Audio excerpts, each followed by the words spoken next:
নীতি কার্যকর করার লক্ষ্যে প্রাক্তন রাষ্ট্রপতি রামনাথ কোবিন্দের নেতৃত্বাধীন কমিটির সুপারিশ 32টি দল সমর্থন করেছে। বিজেপি কেন এটা চাইছে, কি লাভ হবে?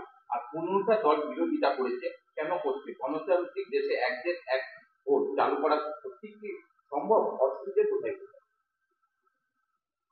দেখুন, এই এক দেশ এক vote, one nation one election, প্রাক্তন রাষ্ট্রপতি কোবিন্দ সাহেবের নেতৃত্বে এটা যখন শুরু হলো, তখন আমাকে এই কমিটিতে মেম্বার হিসেবে থাকার জন্য বিরোধী দল, যেহেতু বিরোধী দলের আমি নেতা ছিলাম, সর্ববৃহৎ বিরোধী দলের নেতা, তাই আমাকে সেখানটায় আমন্ত্রণ জানানো হয়েছিল। সে কমিটিতে আমার নাম ছিল। সেদিনও আমি এই কমিটিতে অংশগ্রহণ না করে পদত্যাগ করে দিয়েছিলাম। হঠাৎ করে এক দেশ এক ভোটের মাধ্যমে কি বার্তা দিতে চাইছে? আমাদের দেশে যে ভোট সিস্টেম আছে এখন, সেটা কি যথেষ্ট নয়? ভারতবর্ষের সংবিধান আছে, সেখানটায় লোকসভা ভোটের জন্য একটা ব্যবস্থা, রাজ্যের বিধানসভা ভোটের জন্য আরেকটা ব্যবস্থা, তার আলাদা আলাদা অনুচ্ছেদ, আলাদা আর্টিকেল।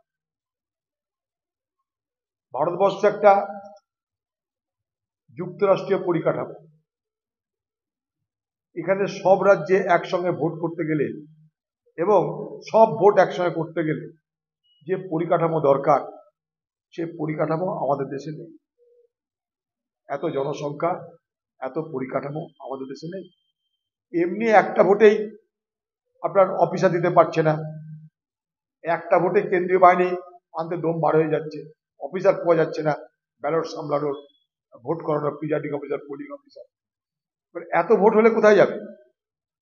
লোকসভা, বিধানসভা, মিউনিসিপালিটি, পঞ্চায়েত, পঞ্চায়েত এবং মিউনিসিপালিটি এটা রাজ্যের অধীনে ভোট হয়, সেটা কখনো কেন্দ্রের অধীনে হতে পারে না। অর্থাৎ যুক্তরাষ্ট্রীয় যে পরিকাঠামোটা আছে আমাদের দেশে, রাজ্যের তার দায়িত্ব, কেন্দ্র তার দায়িত্ব, এই যে ভাগ, সেই জায়গাটাকে কিন্তু আমরা ধরে রাখতে পারবো না। অর্থাৎ ভারতবর্ষের সংবিধানের যেটা মূল ভিত্তি, যুক্তরাষ্ট্রীয় ব্যবস্থা, ফেডারেল স্ট্রাকচার, সেই যুক্তরাষ্ট্রীয় ব্যবস্থার জন্য এটা খুব বিপজ্জনক হবে বলে আমরা মনে করি। সেই সঙ্গে হঠাৎ এখন ওয়ান নেশন ওয়ান ইলেকশন কি আমাদের সব সমস্যার সমাধান করবে? বরং ওয়ান নেশন আর সকলের জন্য একটা ব্যবস্থা হোক না, one nation for all occupation, one nation ensure এভরিবডির অকুপেশন। আমার দেশের দরকার এখন বেকারদের রুটি রুজি, মানুষের রোজগার পাতি, সেটার উপরে সরকারের মনোযোগ নেই। সরকারের মনোযোগ কোথায়? একটা এমন স্লোগান দাও না লোকে বুঝবে, না আমাদের প্রয়োজন, কিন্তু বাজারে একটা হল্লা হবে, যখন আর সব আলোচনা বাজারে বন্ধ হয়ে যাবে। ঠিক একইভাবে কিছুদিন আগে এখানে ওয়াকফ বোর্ড, ওয়াকফ আইন নিয়ে এলো। কোনো প্রয়োজন নেই এগুলো, আমাদের দেশে ওয়াকফ বোর্ড যেমন চলছে, সেখানেও কেন্দ্রের হস্তক্ষেপ দরকার। যারা সংখ্যালঘু সম্প্রদায়ের মানুষ, তারা উপরওয়ালার জন্য, আল্লাহ তাআলার জন্য সম্পত্তি উৎসর্গ করে, সেটা হচ্ছে ওয়াকফ সম্পত্তি। সেই সম্পত্তি কি হবে না হবে সমাজ ঠিক করে, ওয়াকফ বোর্ড তার জন্য আছে। সেখানেও সরকারের মাথা ব্যথা। এখন বলছে ওয়াকফ বোর্ডে কি সম্পত্তি আছে না আছে, সেগুলো সব জেলার যে ডিস্ট্রিক্ট ম্যাজিস্ট্রেট, তাকে সব দিতে হবে, সেই ঠিক করবে আগামী দিনে কোনটা ওয়াকফ সম্পত্তি অথবা কোনটা ওয়াকফ সম্পত্তি। অর্থাৎ ধর্মীয় সম্প্রদায়ের জন্য যেটা তাদের নিজেদের মতন করে যে একটা সম্পত্তি, যেমন হিন্দুদের দেবত্ব সম্পত্তি, সেরকম মুসলমানদেরও ওয়াকফ সম্পত্তি। হিন্দুদের দেবত্ব সম্পত্তিতে অন্য সম্প্রদায়ের মানুষ এসে হস্তক্ষেপ করে না, উল্টো দিকে মুসলমানদের জন্য যে ওয়াকফ সম্পত্তি, সেখানেও অন্য সম্প্রদায়ের মানুষগুলো হস্তক্ষেপ করতে পারে না।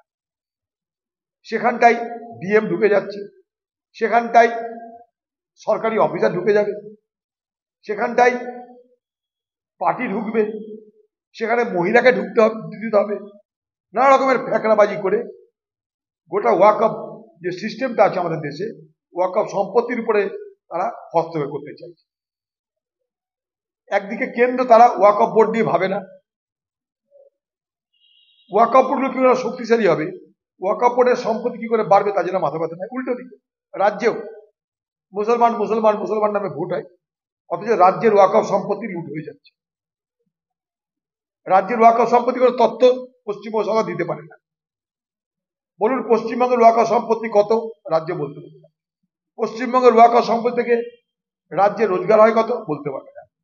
পশ্চিমবঙ্গের ওয়াকফ সম্পত্তি কোথায় কিভাবে খরচ হয়, রাজ্যের কাছে যখন হিসাব আছে নেই।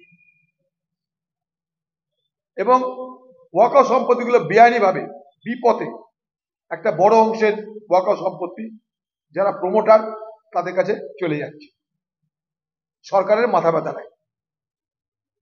তাই যেগুলো নিয়ে মাথা ব্যথা করা দরকার সেখানে মাথা ব্যথা না করে যেখানে যা প্রয়োজনীয় সেখানেই মাথা ব্যথা করার প্রবণতা বেশি, যে কেন্দ্রেরও রাজ্যেরও।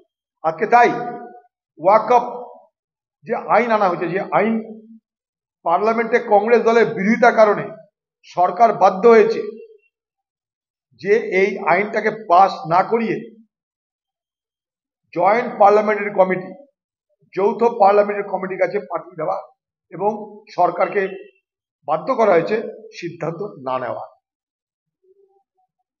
আজকে আমরা তার প্রতিবাদে পশ্চিমবঙ্গ প্রদেশ কংগ্রেস রাজভবন অভিযান করে এই ওয়াকফ আইন এনে ধর্মীয় ক্ষেত্রে কোন রকম হস্তক্ষেপ করা যাবে না, সেই মর্মে আমরা আজকে প্রদেশ কংগ্রেসের পক্ষ থেকে রাজভবনে ডেপুটেশন দিচ্ছি।